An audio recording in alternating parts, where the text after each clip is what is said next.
get our stream going. Point the microphone more towards me here. Alright.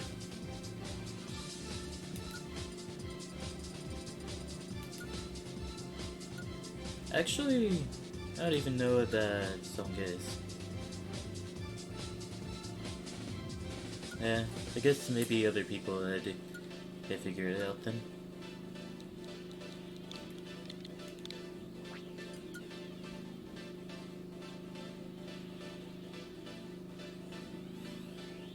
Step into the ring.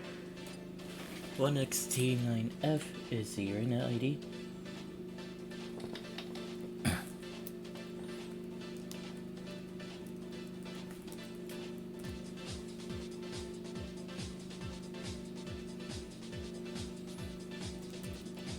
Which is probably one of the more unique arena IDs I've seen in a while.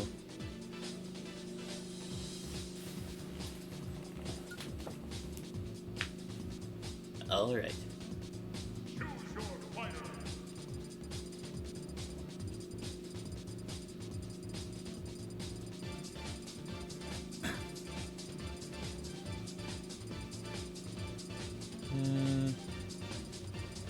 It's been a while since we've seen Ridley.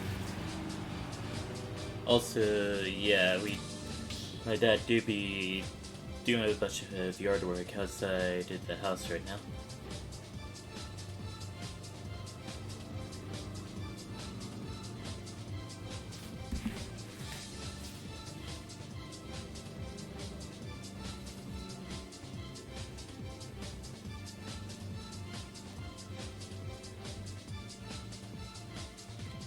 So yeah, yesterday was Halloween, and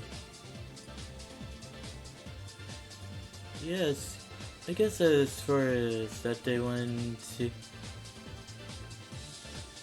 I did post to the song Mirror of Souls in the announcement as part of the announcements. Just kind of a perfect Halloween song in my opinion. Alright, we're getting the Bayonetta matchup against Ridley here.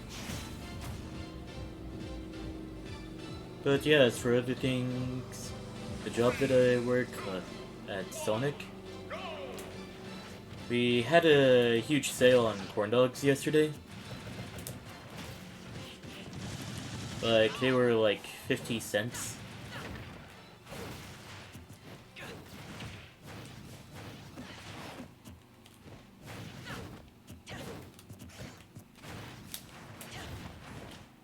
And you may think that's not that much,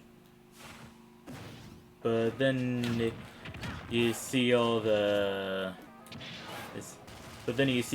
orders for the corn dogs, and it's just kind of insane.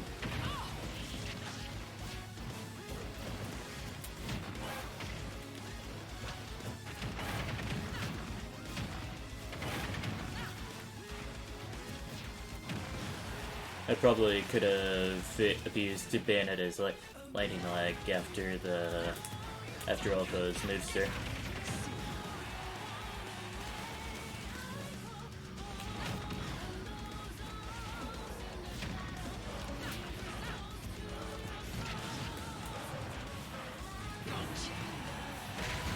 Oh, that's gotta hurt. I've actually never seen Ridley's Plasma Breath fire at that sort of a fire rate.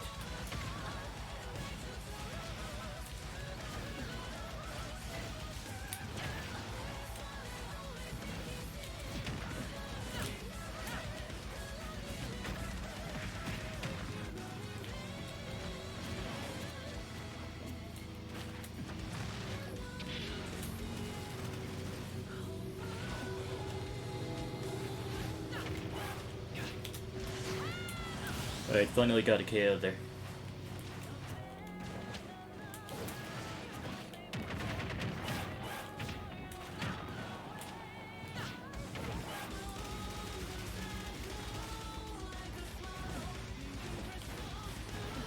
Kinda surprised the Space Pirate Rush didn't interact through there. But I guess Bayonetta does have a bit of intangibility frames there.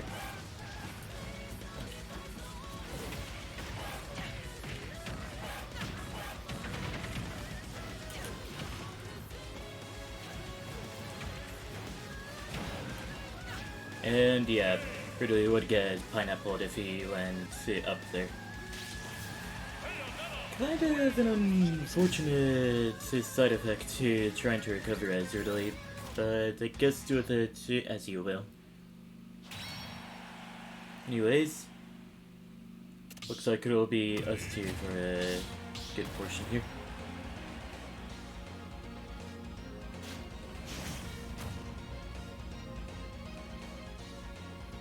Oh yeah, I did increase the rarity of the Vine Boom sound effect.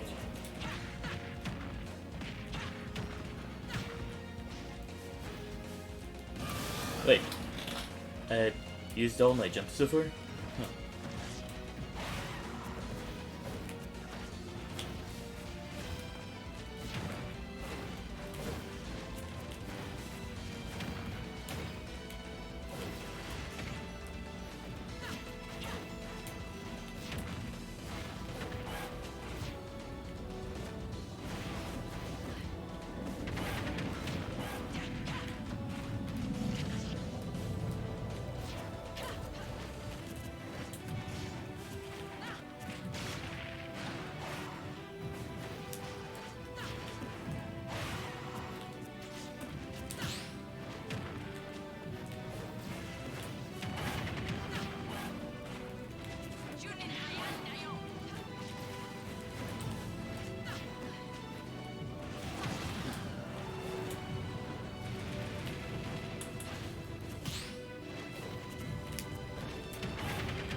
This could be KO there. Yeah, alright.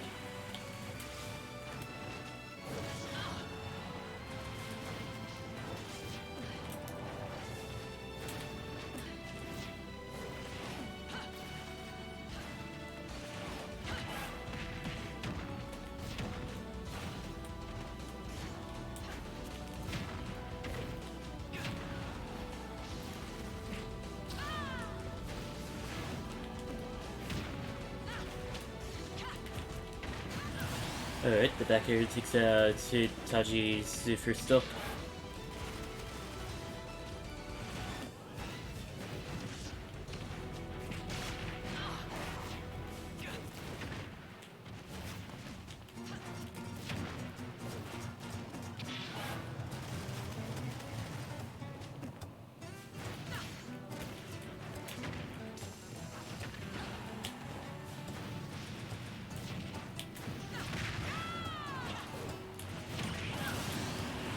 Okay, I did not think the down input on the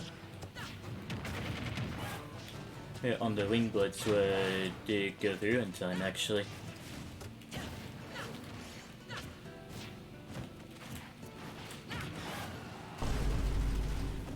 Yeah. I guess the program was a little too early on that Vine Boom set attack.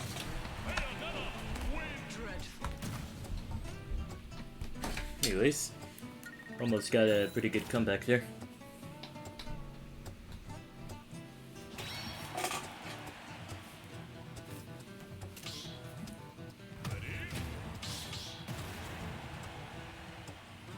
Oh gosh, I just there's some of the screens that I have in my room, and now the actual TV screen looks a little wonky. Maybe it was a little over adjustment.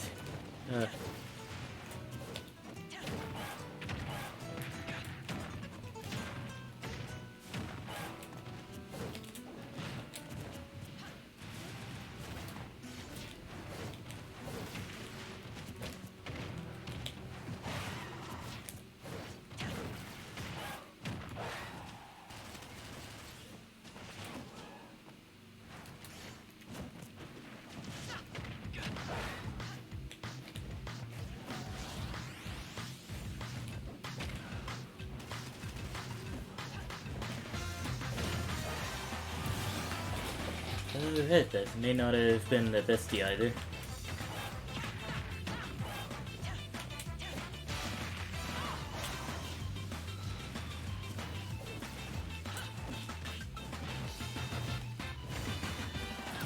Anyways, the back air takes out Taji's first stock.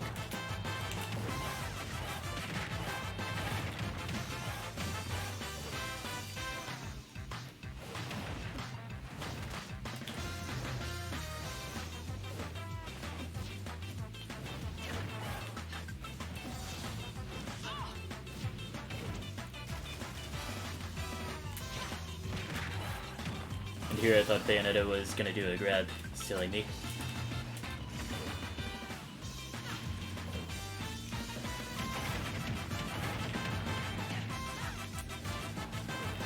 Kind of find it really silly that I could just escape Bayonetta's forward air combo by just SDIing in, even as early it seems.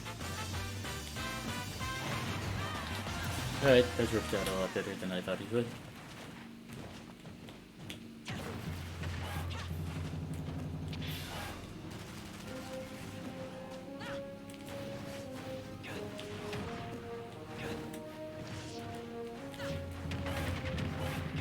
Maybe Space Power Rush would have been a lot better there.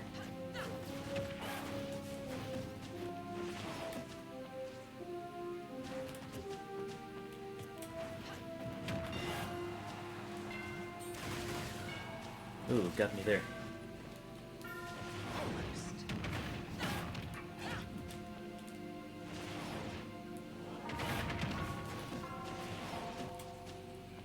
Somehow I managed to survive with all that.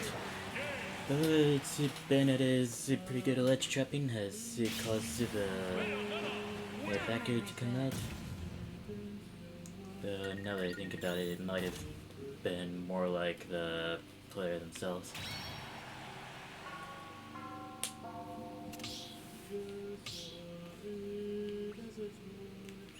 Right, yeah, good fight. And yeah, looks like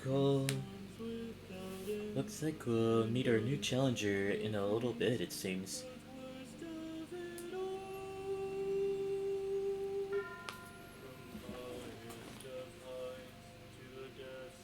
And yeah, I guess the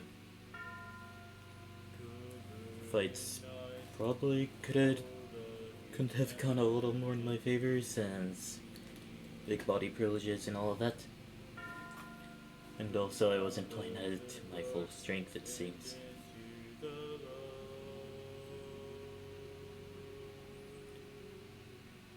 But yeah.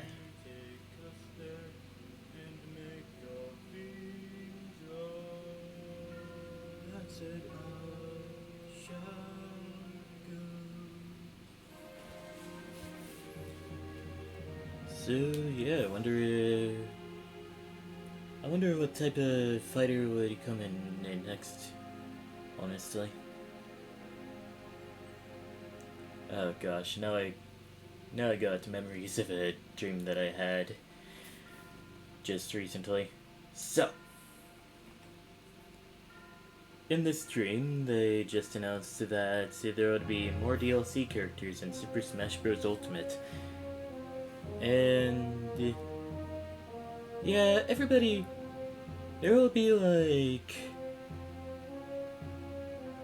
3 to 5 actual planned DLC fighters, but then after that, whoever defeats Banjo easily would be the last DLC fighter. And yeah, that do be a strange flex, considering that everybody beats Banjo. But I guess there's a possibility that the DLC fighters might actually be a kinda hype for as far as moveset goes. Or maybe they'll just straight up not be that great. That dash attack reached. Alright.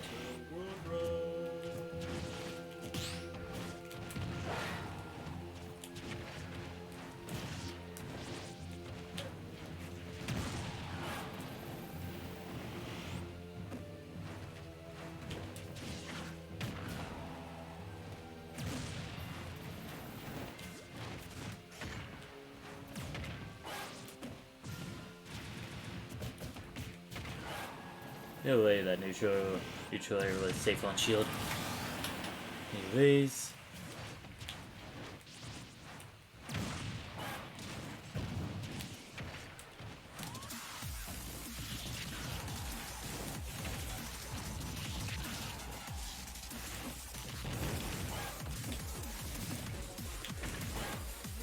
I was kind of hoping that I could get a space power rush off of that.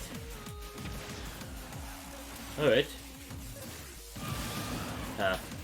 It seems I dislocated my advantage.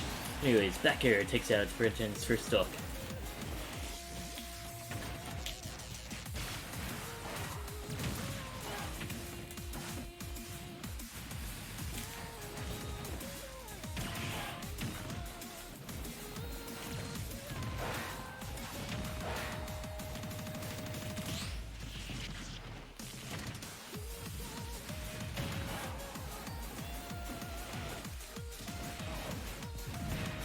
I almost got the headshot there.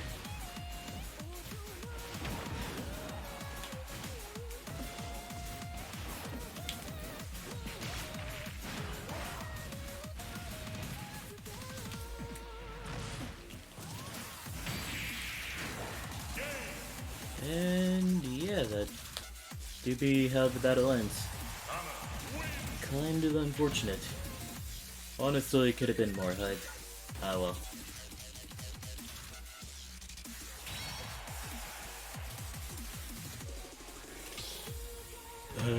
Yeah, a good majority of the battle is it trying to get through to an inactive fighter, it seems.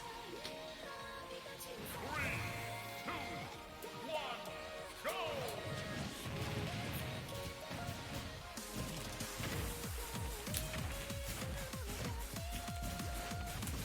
1, go! No grabs even? Huh. Maybe I could use that to my advantage here.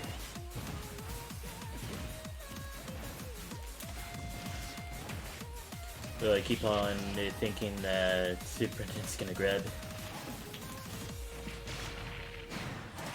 Alright.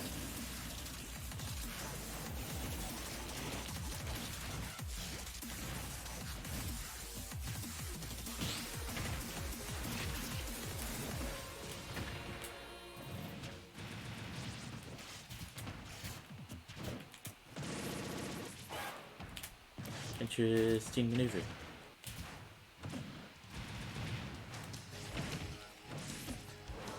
And that'll be the end of Brenton's second stock there.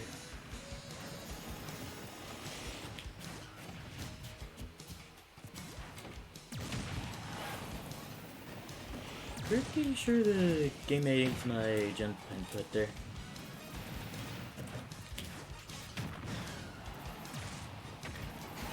Ah, jumped too early. Okay.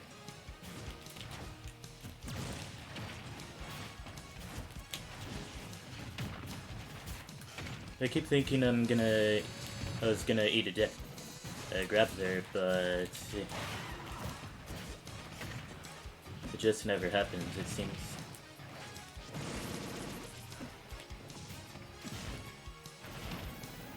Ah, it did get pineappled. Huh.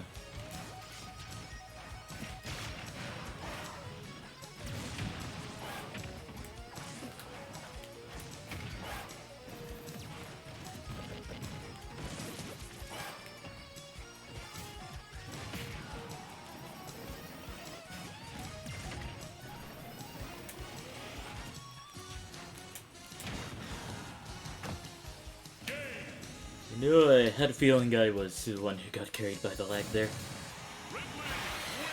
Well.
Oh, right.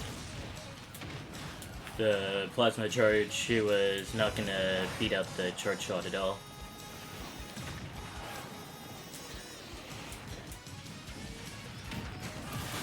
And the back air takes out my first stock.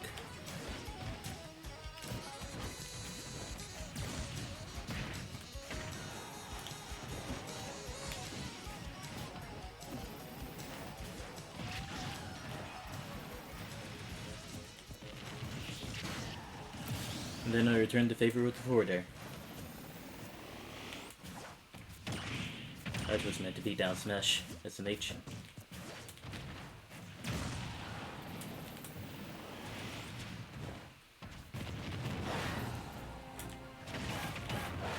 Oh, I forgot I have this song here.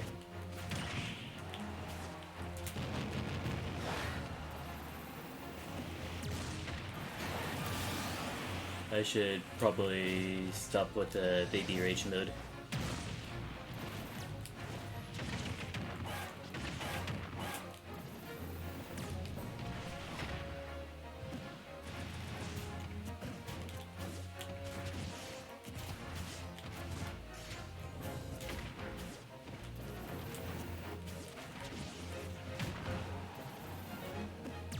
I should probably act like this player is never gonna grab, so sitting in shield is usually one of the better options, it seems.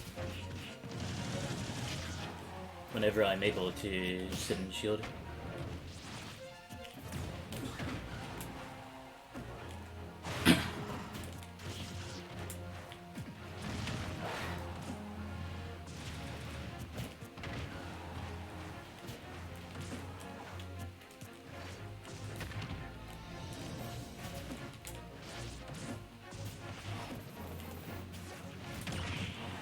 Almost got away with it as well.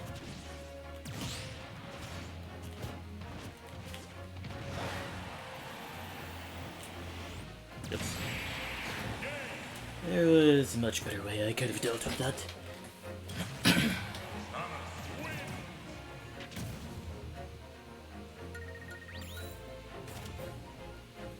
Good job. Well, alright, now that Harley Luck is here, I could actually get some way to hydrate myself. Anyways, yeah. Welcome back to the stream, Harley. Up.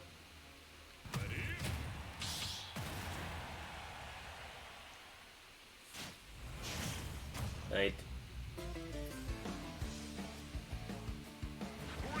Well, I guess I won't be able to get any water this time around.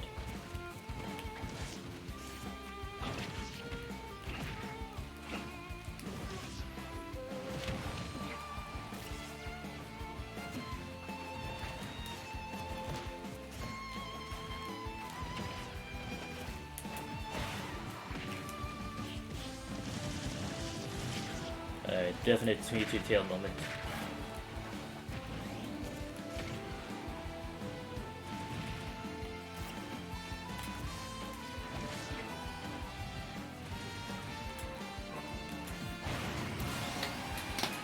Lag ate up a lot of my inputs here, but I guess it somehow worked out.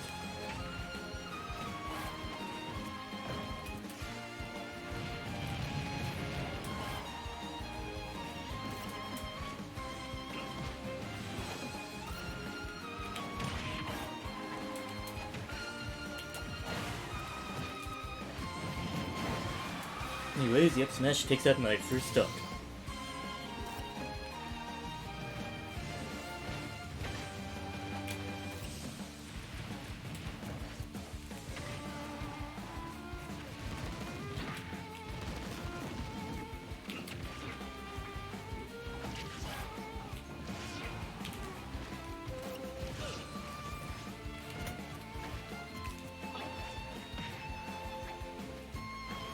Things do be a little choppy as far as the lag is.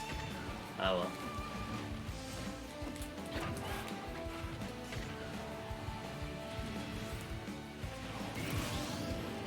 It's still for sale. Honestly, yeah.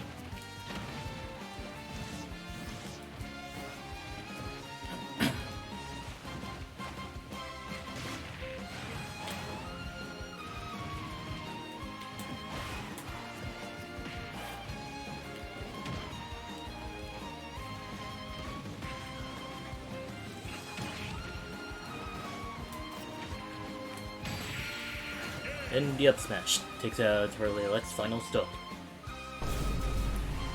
Anyways, good fight.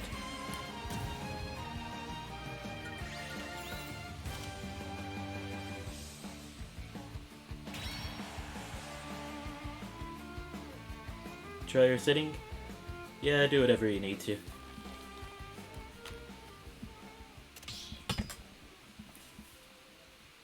No, I'm just imagining Harley Alec with his own funny walking animation, kind of like mine. You know?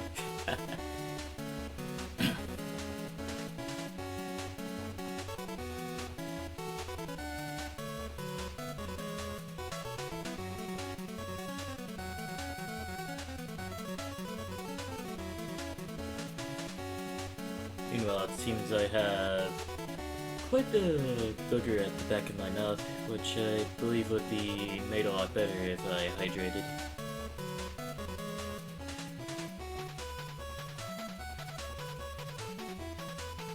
Can't really do anything about it though, unfortunate.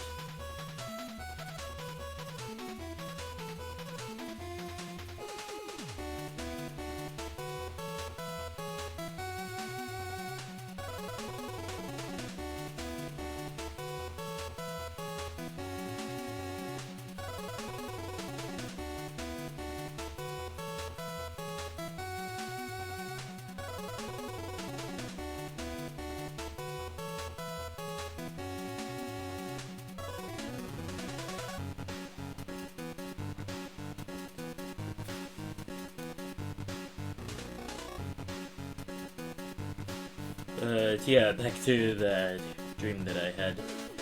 So, if anyone can beat Banjo, then Goku would definitely beat Banjo. And yeah, that's definitely when we'll be getting Goku, if that timeline is going to be true. But as for now, we got Ridley versus Mario. On Town and City. Neutral or to rapid jab? Alright.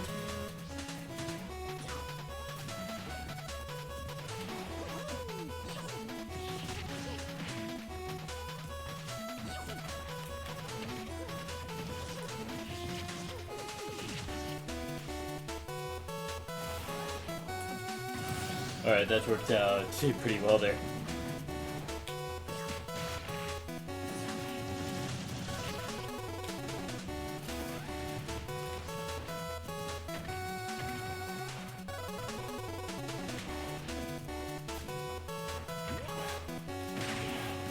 And the Mario forward spike takes out my first stock.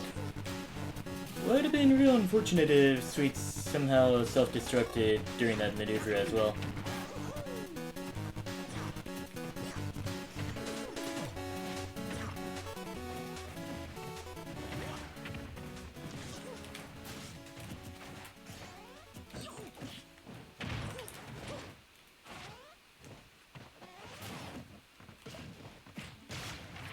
I guess this works.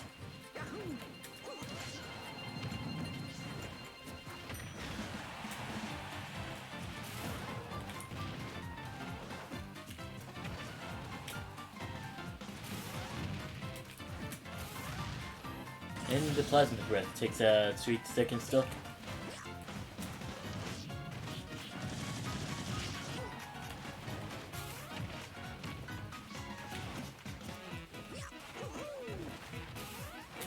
I'll save you!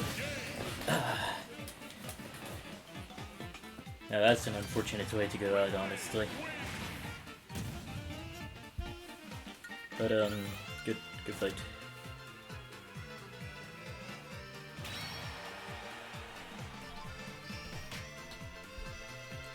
Alright, let's see if the connection has improved here.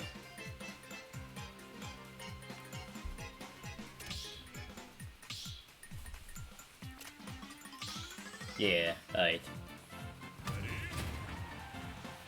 Now this will give me a bit of... Okay, I guess it's just us two. Is max amount of people inside the arena really gonna be 2 people? It's been that way for 15 minutes. Well, okay, more like 30 minutes so far, but see.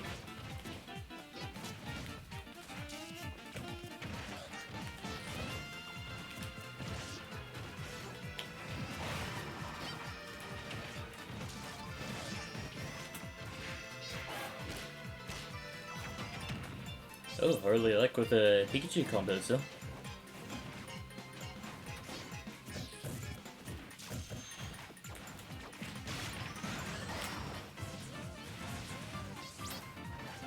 Oh, that's unfortunate.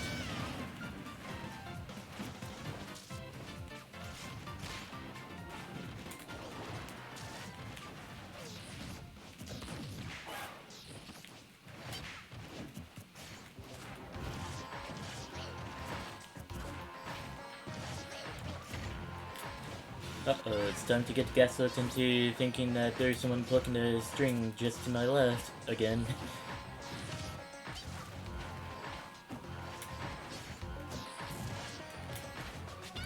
Only problem is that it happens at such random intervals throughout the song. Anyways, yep, we do tech those.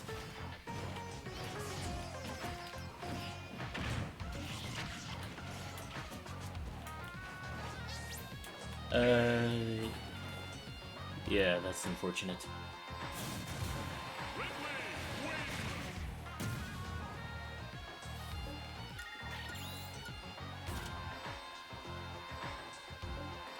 I mean, those Pikachu combos do be pretty good, honestly. Disadvantage does need to be better as Pikachu though. Ah, okay. Yeah.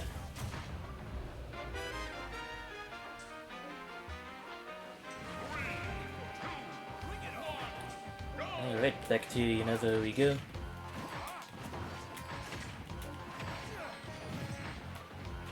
Almost got that up tilt in there, but Ken had other plans.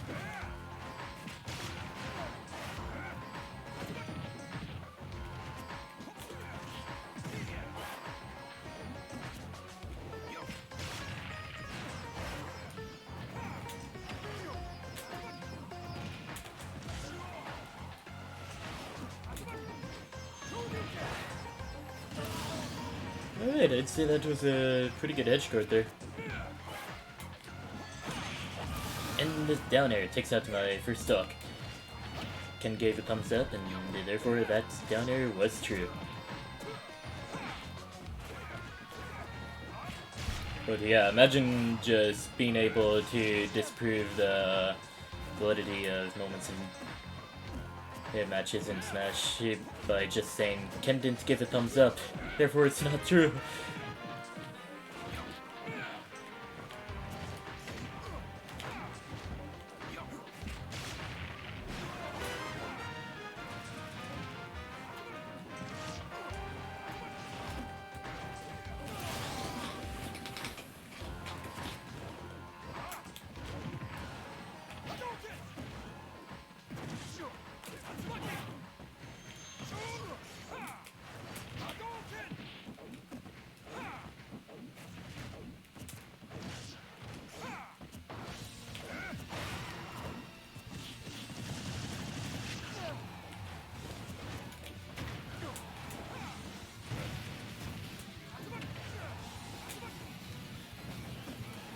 Wasn't able to reverse that in time.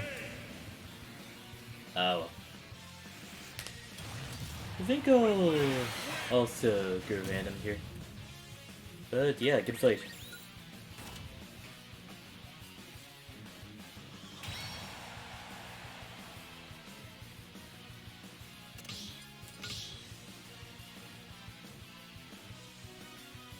Choose your fighter.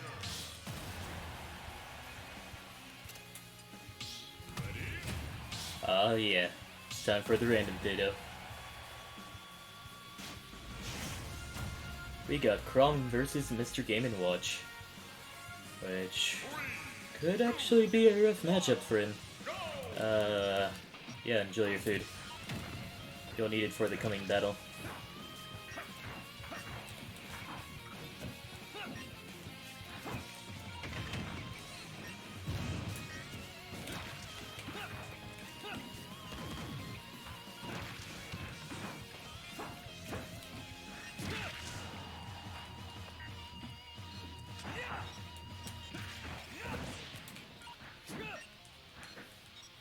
I have no idea how I managed to survive that.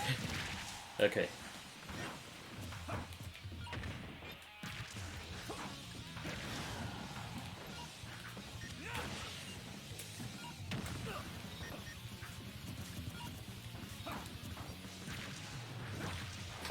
Anyways, the Jair takes out my first stock.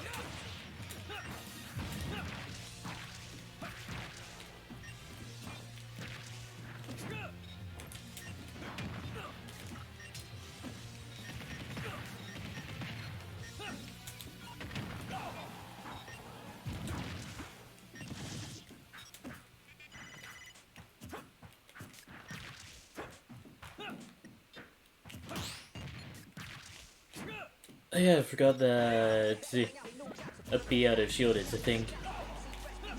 How often will I use it though?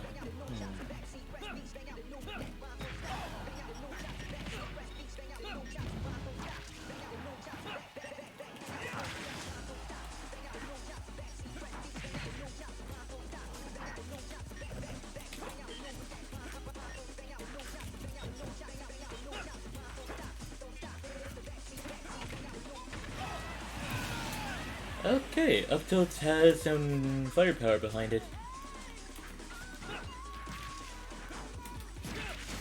Forward smash from downtown. I suppose that's part of Mr. Game & Watch's like body privileges.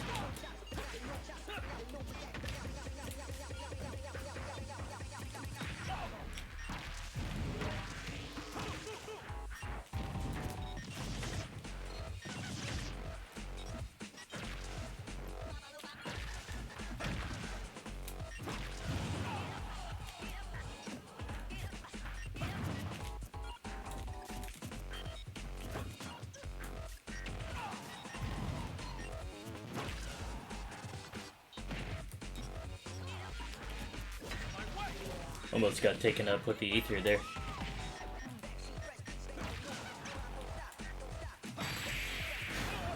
And yeah, the forward air takes out my final stock. Yeah, kinda hard for Game & Watch to win that one. But yeah, good fight. Yeah, that was up B. I guess... I don't really know what I could have done there.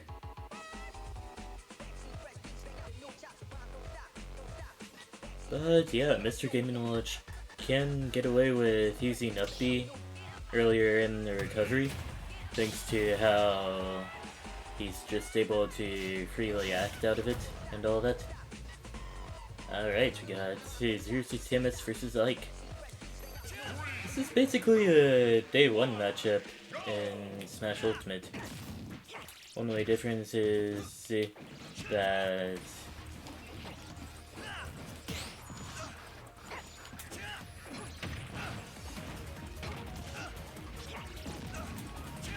like Snare isn't exactly that, well, as great as it was the pre-patch anyways.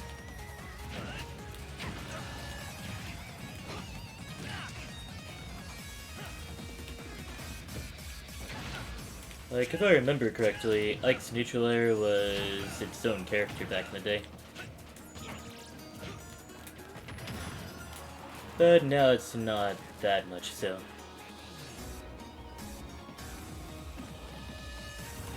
Anyways, that was a nice freeze frame of one eruption missed though.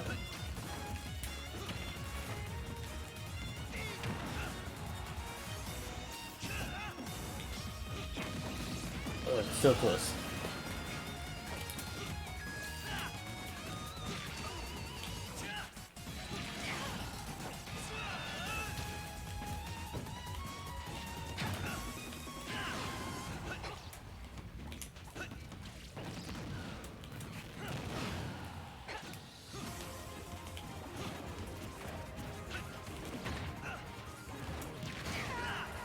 Anyways, the up air takes out Harley Alexa, her first stock.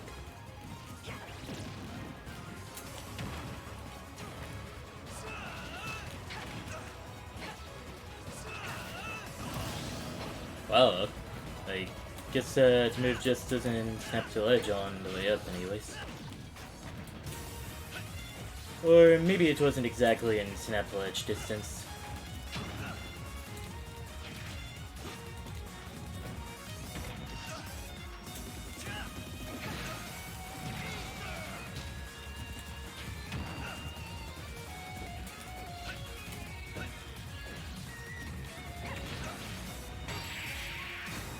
Harley was definitely efficient for that one.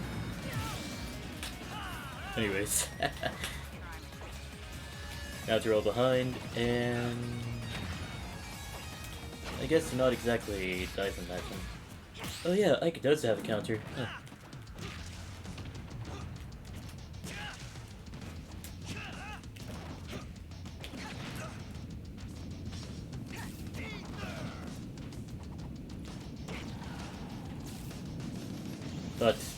Thought the down special is gonna come out after that neutral air.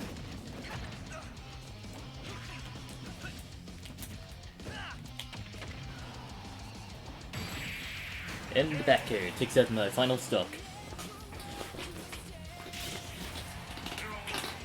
Maybe someone else takes my place finally? Who knows?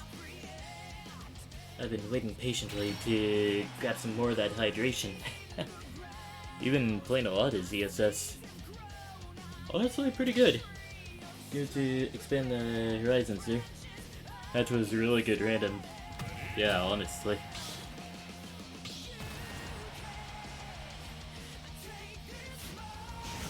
Anyways, we got... speaking of really good randoms. Though I don't exactly know how good Belmont is for Leaf and Trainer.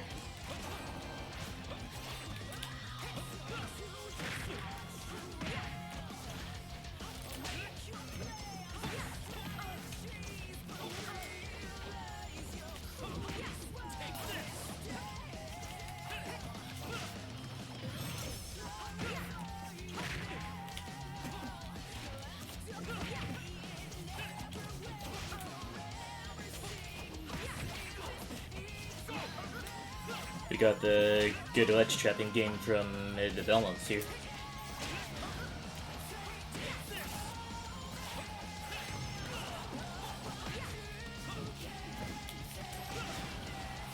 Oh well, I guess this is a perfect place to use the deep breathing.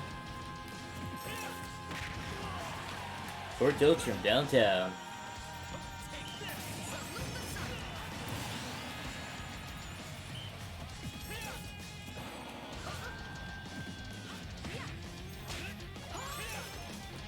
Almost got KO'd by both of those.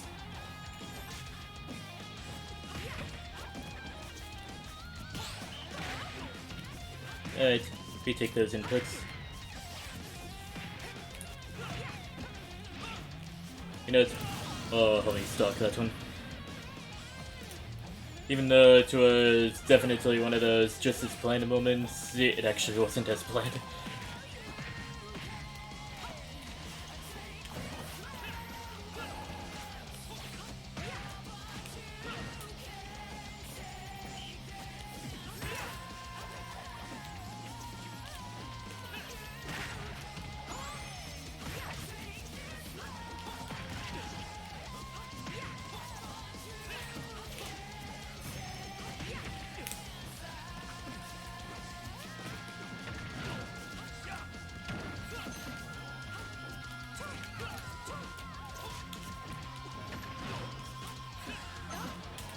Got some pretty good close quarters combat there, and then the charged up forward tilt takes out Harley Alex's final stock.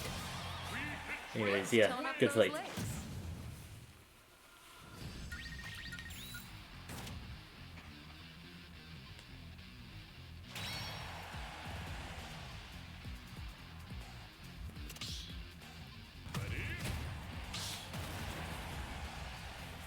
Anyways, who knows what this match could bring up.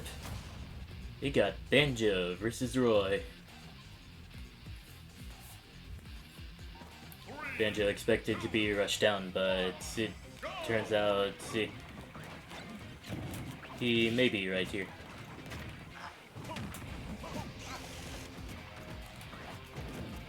Kazooie got her beak sharpened during that interaction.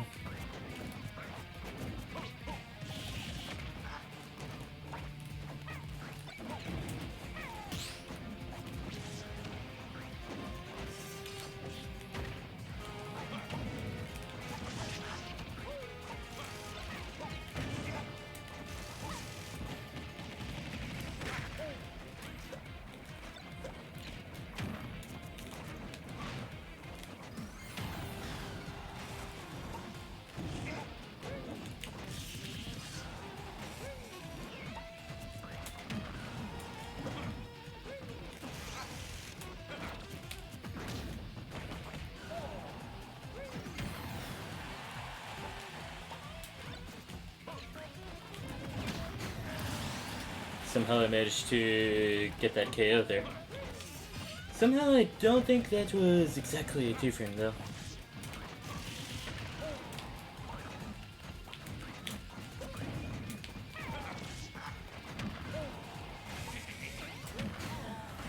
Anyways, the forward air takes out my first stock. I suppose nothing is true, see a bunch of lower percents anyways.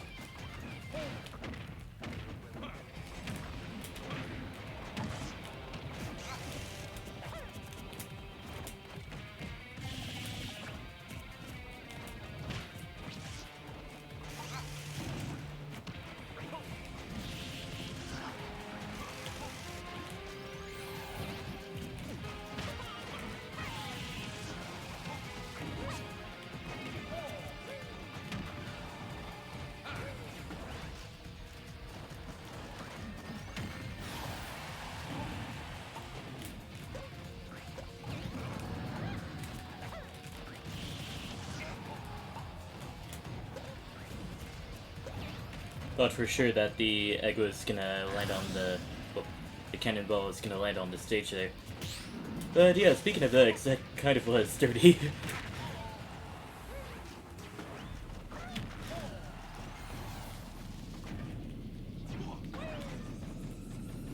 I actually did need that second Wonder Wing. Oh well.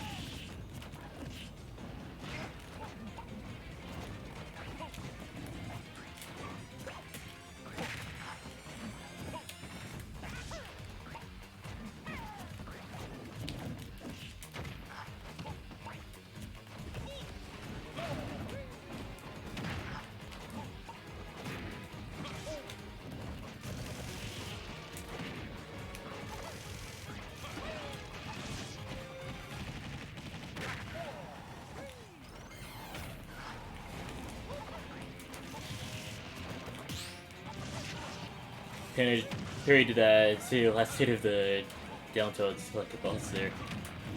That's kind of sick, actually. Uh-oh. Back to Wonder Wings and see Harley like to the other side of the stage and into the blast zone. I guess that do be kind of a lucky victory. Anyways, I can change the future! Oh, finally, we've got more people. Let's go! Now I just need to lose to Shoryuken and then I should be able to grab all the water that I need. Yeah, honestly... Wonder Wing? Do be like that.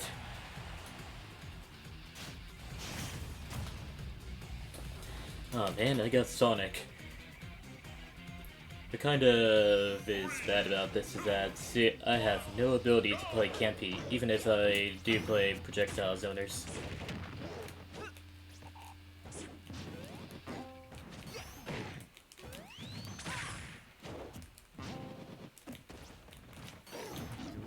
I remember whenever I first played Sonic in Super Smash Flash 2, I noticed that, see, he just isn't able to use any sort of recovery moves after his homing attack, which I guess is not that great. And that was in Super Smash Bros. 2 version 7, in case there's any buffs given to Sonic since then.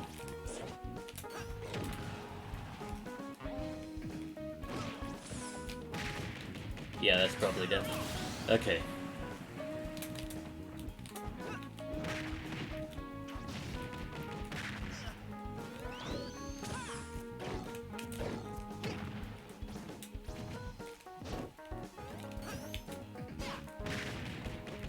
You know, Forward Smash would have been a whole lot better there.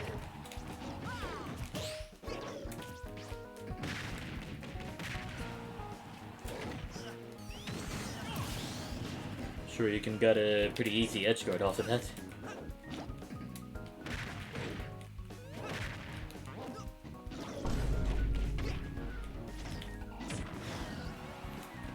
Man, that backer doesn't seem to be too strong here.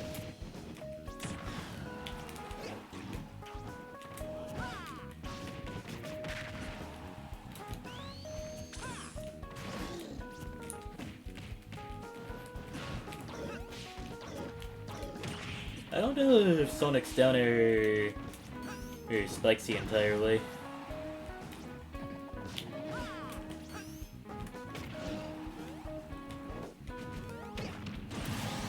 Alright, somehow got the back air kill there. I didn't expect to see that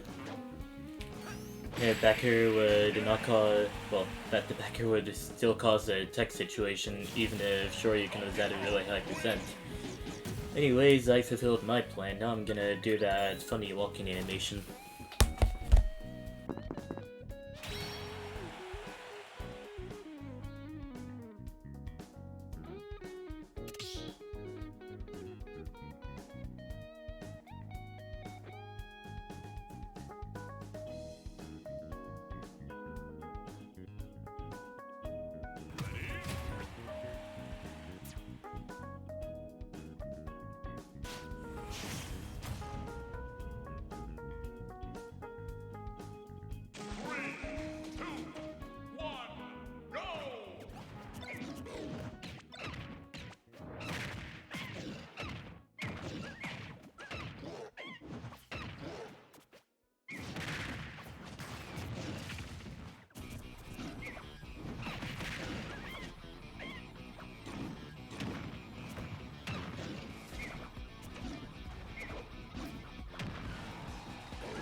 I have returned!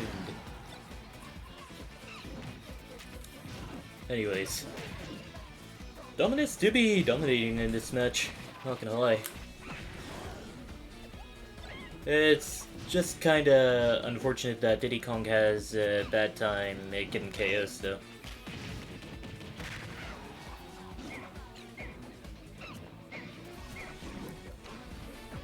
Especially now that Shoryuken has 200% into rage. Yeah. That was a 70% Diddy combo right there.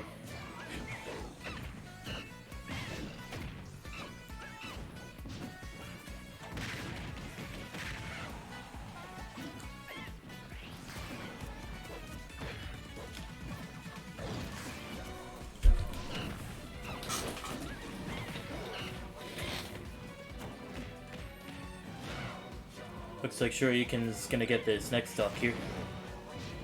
That is if Dominus has anything to that is if Dominus doesn't have anything to say about that.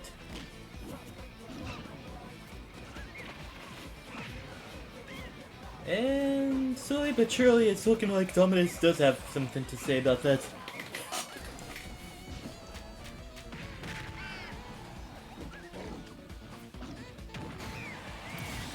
Never mind. The back air took out his first stock. So it looks like Shoryuken does have a bit of catching up to do. And the banana into the spike takes out Shoryuken's first stock, or second stock.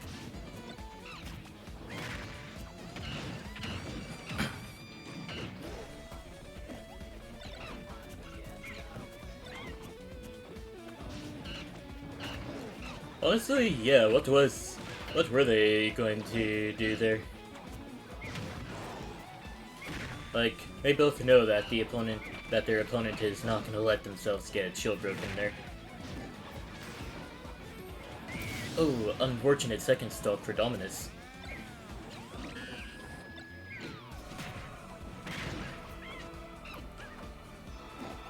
But yeah, it's definitely looking like Shoryuken's about to get KO'd for the final stock there.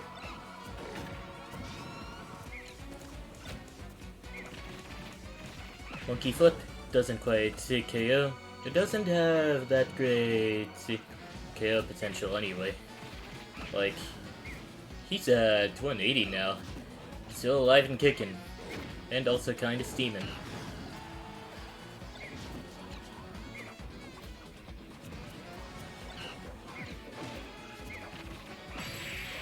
Oh, this might actually do it. Alright. He can Jesus with cargo through? That is true, yeah. Anyways, Dominus goes on to stay in the arena for a bit longer. Going up against Harley Elec up next.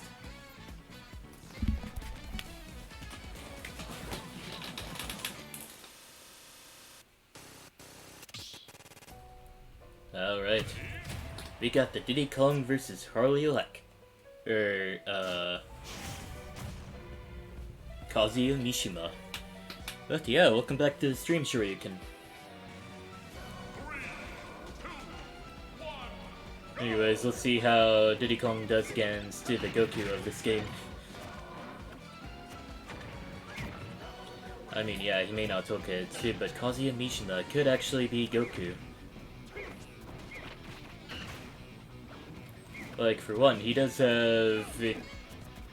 possess traits that would make him an outcast to society upon first glance.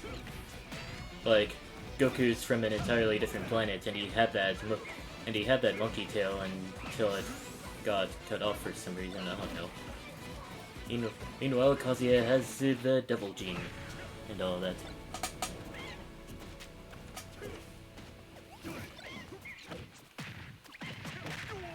And yeah, they both have beams of energy, which they can shoot out of their hand or forehead, so that's something.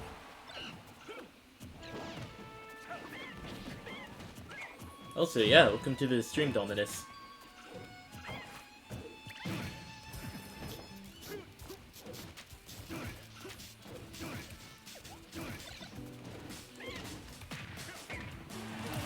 Alright, the down tilt 2 back here takes out Harley Elec's first up.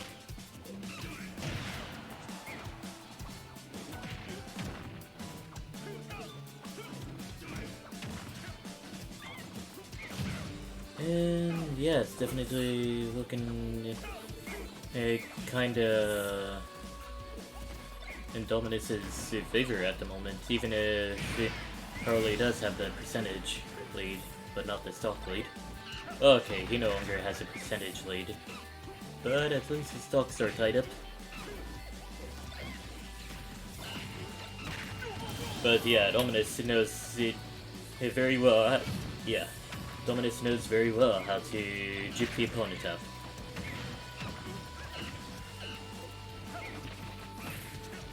No, that wasn't me being overcome with emotion. That was me suppressing a hiccup.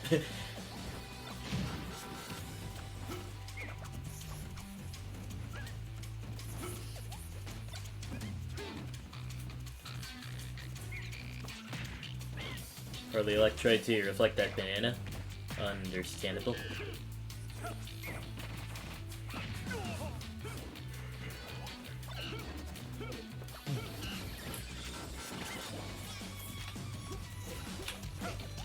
Indeed, yeah. I guess the only thing that really balances out Diddy Kong, though, is that he does have a bit of trouble getting KOs, so just gotta play around his strengths and weaknesses and all that.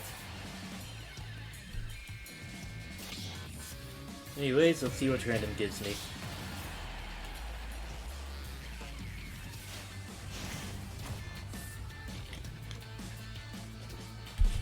Ah, Ryu. Alright.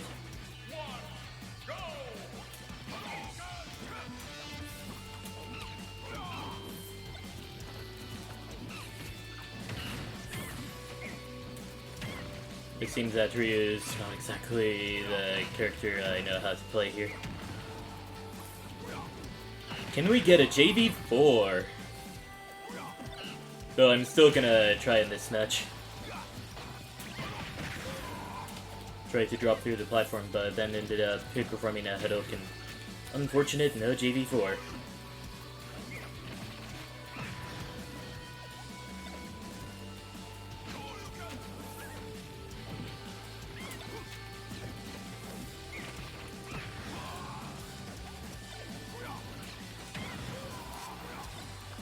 And I got no jump on me this time around. Alright. Top tier Diddy Kong Lord. I mean, yeah, Diddy do be top tier, that is true.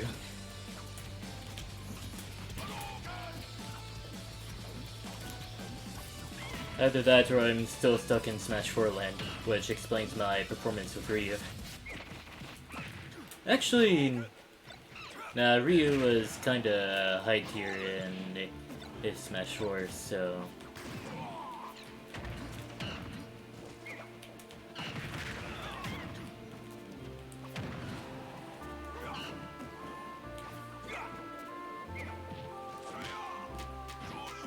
Yeah, that seemed to work though. Just need to find ways to utilize that like down tilt a bit more. Ah, couldn't tech that.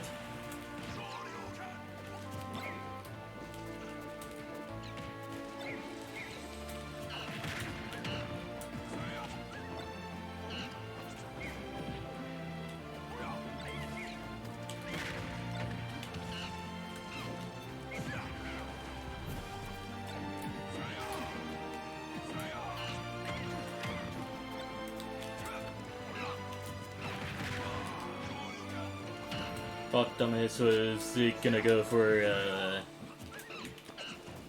greedy up here, and that would have given me the one of the best ideas there.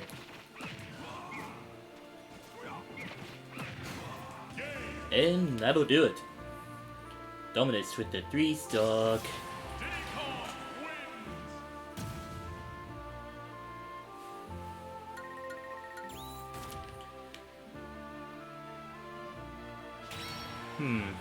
Honestly, I don't know what JV4 actually means, but all I know is that the number in the song does change depending on how many stocks there are in a match.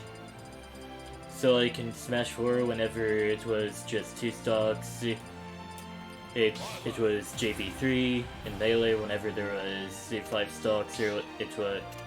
No, in Melee, whenever it was 4 stocks, it was JV5.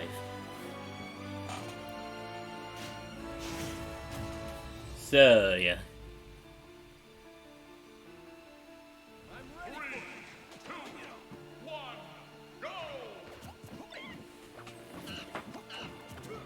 But yeah, the story I came up with whenever I tried to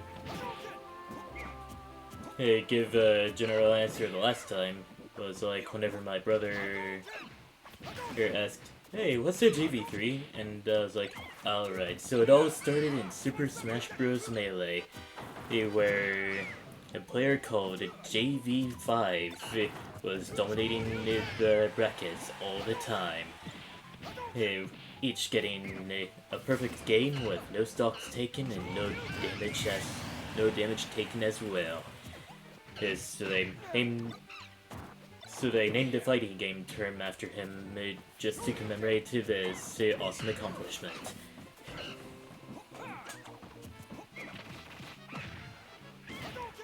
JV2 is just a 0 to death game? Yeah. But at that point we just call it a 0 to death, because it's a lot more hype that way. And suppose if we called it 3-0 to death, 4-0 to death, or 2-0 to death, that might have just sounded more ridiculous than 0 to death itself. So, yeah, JVs, I guess.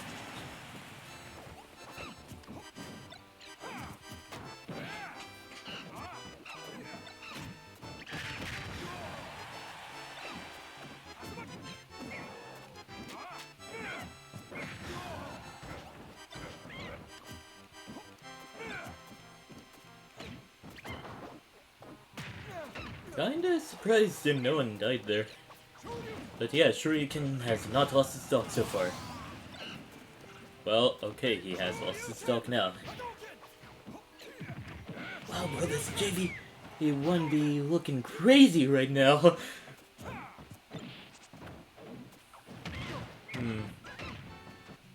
Getting a JV1 is like successfully dividing it by 0, to be honest.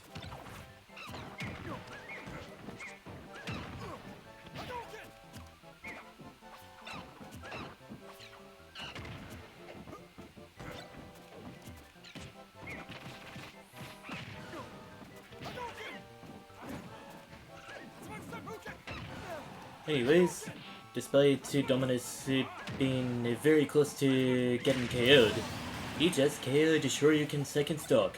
Could we be getting a comeback here? I mean, this fight is definitely structured to look like one at the moment.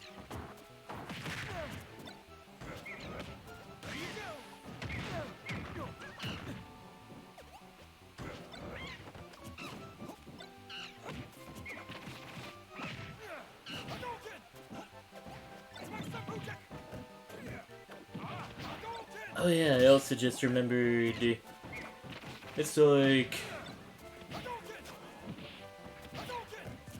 the term JVX does get shortened to just JV, which I guess kind of works.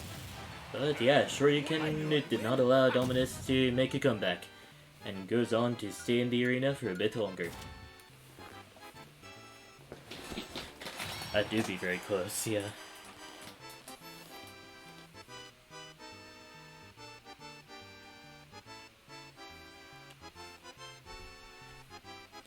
Maybe Dominus can use matchup knowledge for the next match here.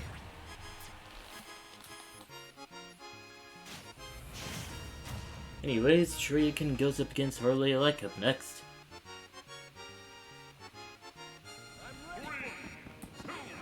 Yes. We got the matchup against Steve here.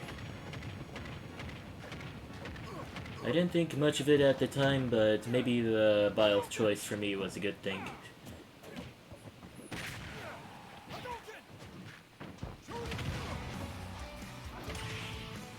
Anyways, the forward air spike takes out Shoryuken's first stock.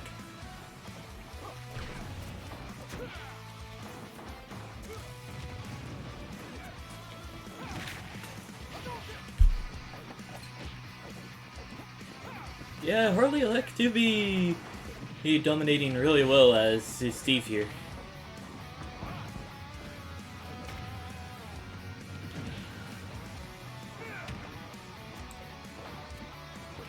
Yeah, it seems all the FGCs just crumble to zoning and trapping and all that.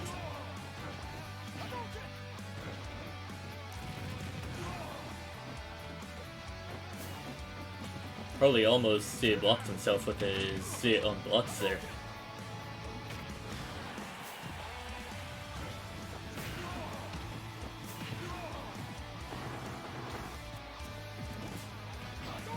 Shoryuken being forced to take a step back here.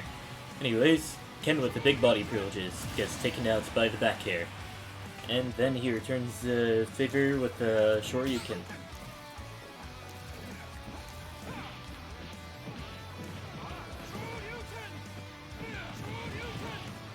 Alright, Shoryuken, it looks like he's making a comeback here. Just gotta remember that Steve can go deep with his edge guards. And after finding one mistake with Ken's game plan, it's off to the races for Harley Elec.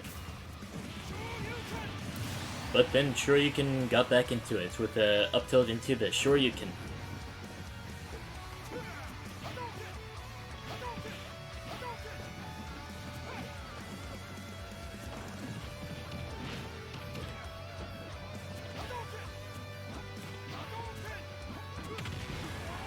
The Anvil sends Shoryuken into the sky. I do have some insightful matchup commentary here, but I think I'll save it for for after the match is over.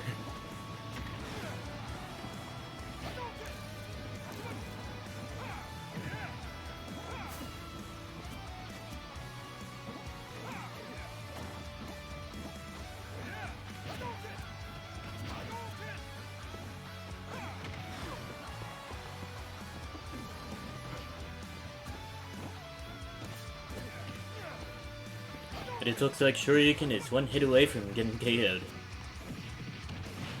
Not that that stopped him before, but I guess that does stop him now. Alright, so something that I was noticing about how the rest of the match was playing out. So yeah, it's pretty... It's kind of easy to camp out a FGC character there. And as a zoner, you could basically make it impossible to make the FGC approach. But still, somehow, it was Shoryuken that was waiting for Harley Elec to approach there. Honestly, I was thinking the platform would stop the Anvil as well. Ah well, I guess Hollow Bastion, it do be hollow in more ways than one.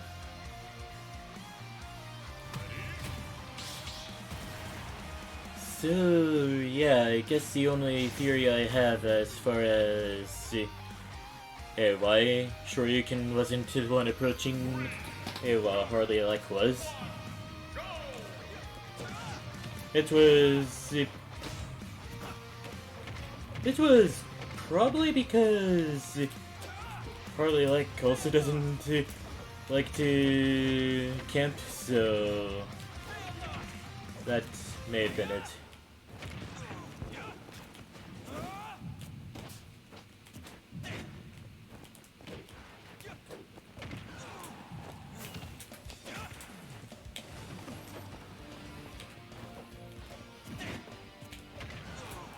Meanwhile, Balth is a pretty good matchup for Steve.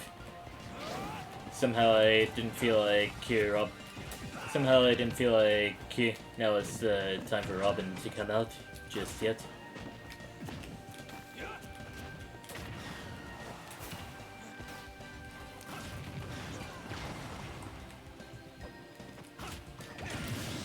Alright, that was a certified lucky moment right there. Oh gosh. Okay, somehow made it.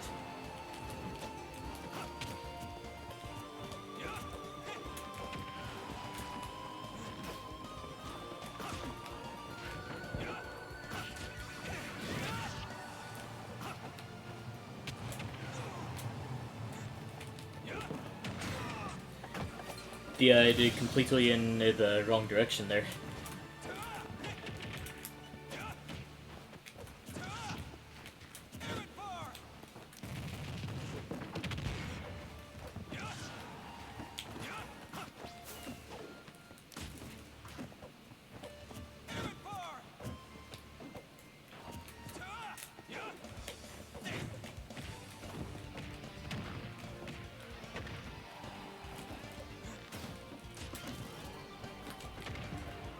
Almost got the downer there. But Harley Elec is just pretty good at catching the landings of Balth there. I guess that's how Steve can win that matchup. Just make sure that Balth doesn't have any landing options available. And in theory, Steve does have much better landing options than Bile.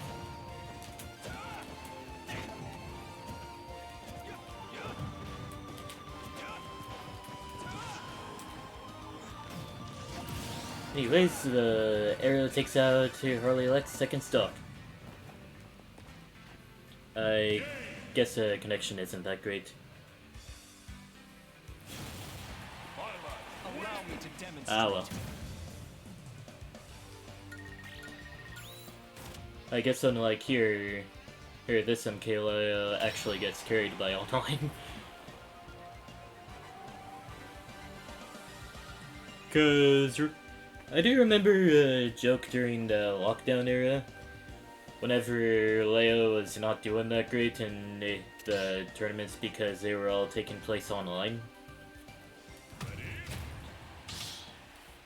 There was a joke somebody made that MK Leo is literally carried by offline. And that's just kind of funny right there. Anyways, on to Northern Cave we go. I thought I got the banana. Huh.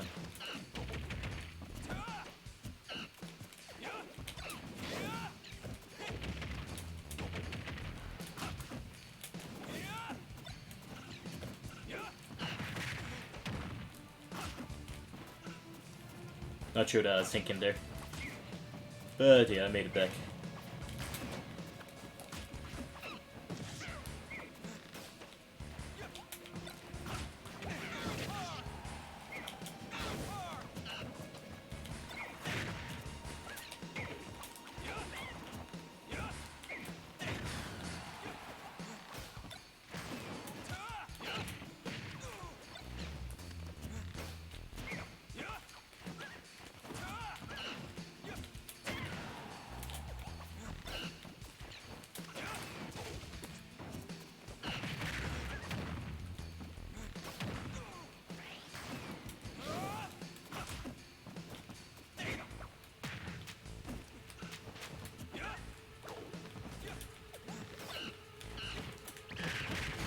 And the forward smash takes out my first stock.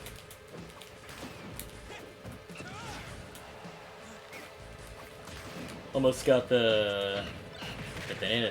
Well, almost got the snipe there.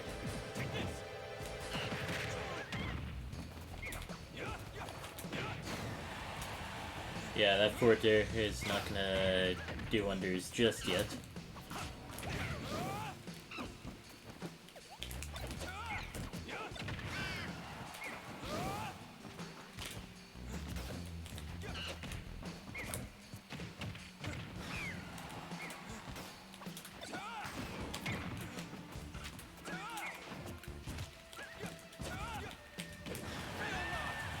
Anyways, the forward air takes out Dominus's first stock.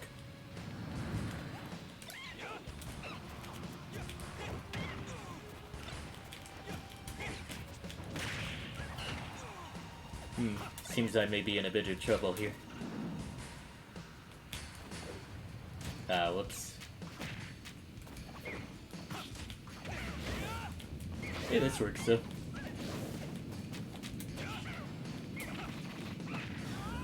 I somehow managed to grab from below there.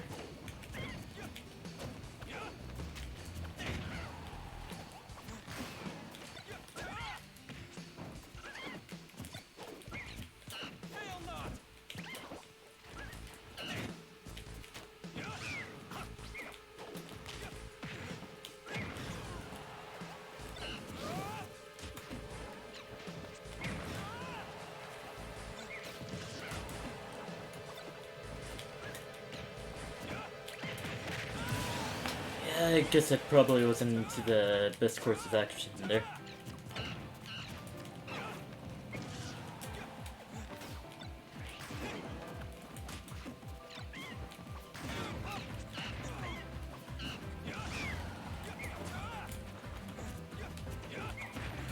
Honestly, Dominus got some pretty good landing options there.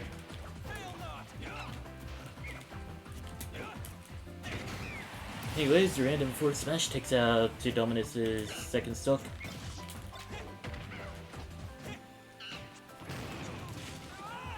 Alright, that's a combo I never thought I would see, honestly. So like I have a friend who would sometimes try to get snipes by crashing the barrels into the stage like that. And mainly as a mix-up option or as a hard read.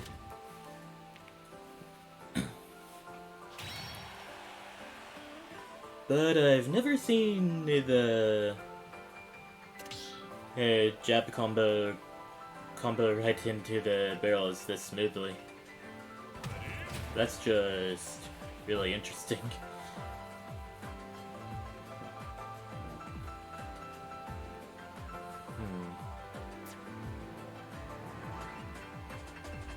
I was wonder if that got caught on the microphone.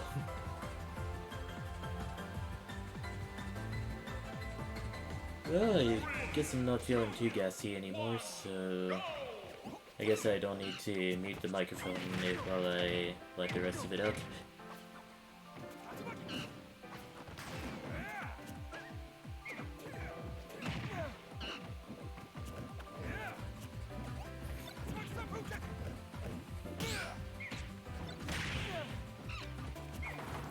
Dominus tried to do some fancy stuff with that. And yeah, Dominus to be doing a lot better during the first 30 seconds of this match than the previous match.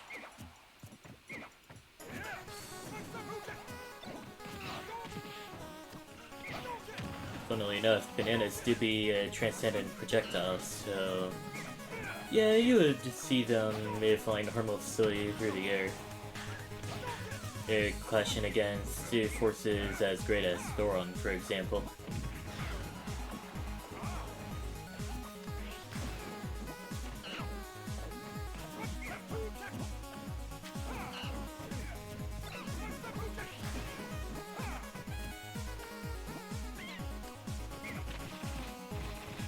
Monkey flip.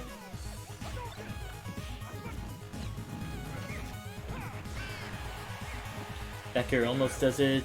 Shoryuken was a little too late on the back air input that time around, but yeah. It seems both players have an equal chance of getting the first stock. And the down tilt to up smash takes out Shoryuken's first stock.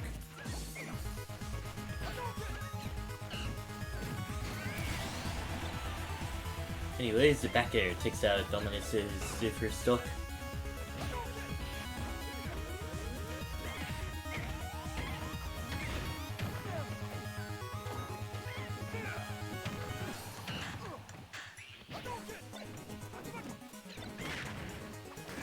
Alright, that was a pretty good focus there. And unfortunate that Dominus' second stock had to end that way. But I guess it's also that the game could be a bit more even here.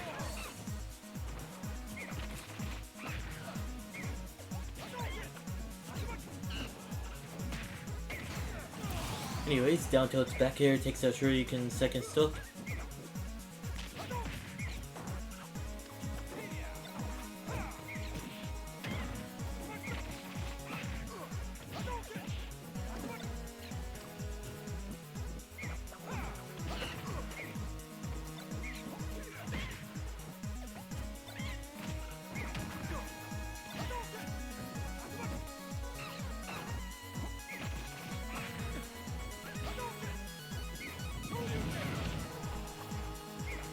Honestly, that would have been a really good stage spike.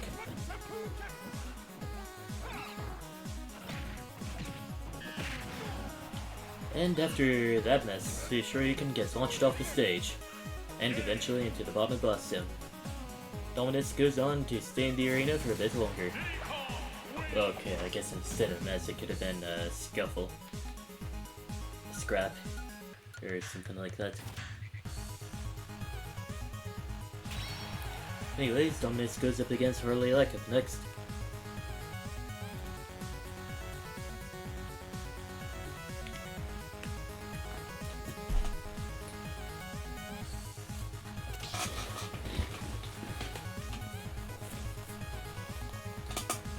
Not ready for the Steve? Well,